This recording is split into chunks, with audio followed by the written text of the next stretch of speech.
So now let's move on to the gallbladder and the biliary tree. So this diagram we've seen many times before now has the liver lifted and we've exposed the stomach and the lesser omentum. And we can see that the liver on its visceral or its more posterior surface has the gallbladder attached to it. We can see the gallbladder here, this little sac. The gallbladder has a fundus right at the very tip that's poking out from the undersurface of the liver. It has a body and it also has a neck. And that neck gives rise to the cystic duct. Again, we can see we have a fundus down here in this isolated diagram showing the component parts of the gallbladder. We have a fundus here, we have a larger body, and then it tapers down into this neck. The neck is then continuous with the cystic duct. We can see the cystic duct here. And what's happening is the hepatocytes within the liver are producing bile. Now, this bile needs to be stored and it's concentrated, and it does that within the gallbladder. So up here we have the liver, and we have our left and our right hepatic ducts. These converge into a common hepatic duct, which unites with the cystic duct. And this allows a pathway for bile that's been produced in the liver to be stored in the gallbladder. So bile is then transferred from the liver to the gallbladder.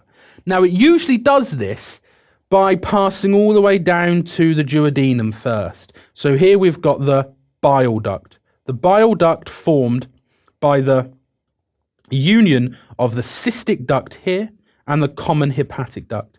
Where these two unite, we find the bile duct. So what's happening? Bile is produced in the liver. Bile then runs all the way down through the bile duct towards the duodenum. If the sphincter that's guarding this major duodenal papilla is closed, then the liver will continue to produce bile, but instead of being released back into the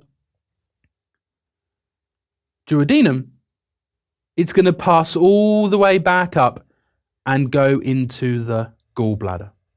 So as bile is passing down in this direction, so if it's closed, the entrance to the duodenum is closed, then it will pass back up and be stored in the gallbladder. This means within the gallbladder it can be concentrated, and then when needs be, an outflow of bile can then enter into the duodenum, say once you've eaten a particularly fatty meal. And this relationship forms part of the biliary tree. When we look at the pancreas, we'll consider the inputs from the pancreas via the pancreatic ducts. So, bile is stored and concentrated in the gallbladder. And this is, if it becomes overly concentrated, overly dehydrated, can lead to gallstones.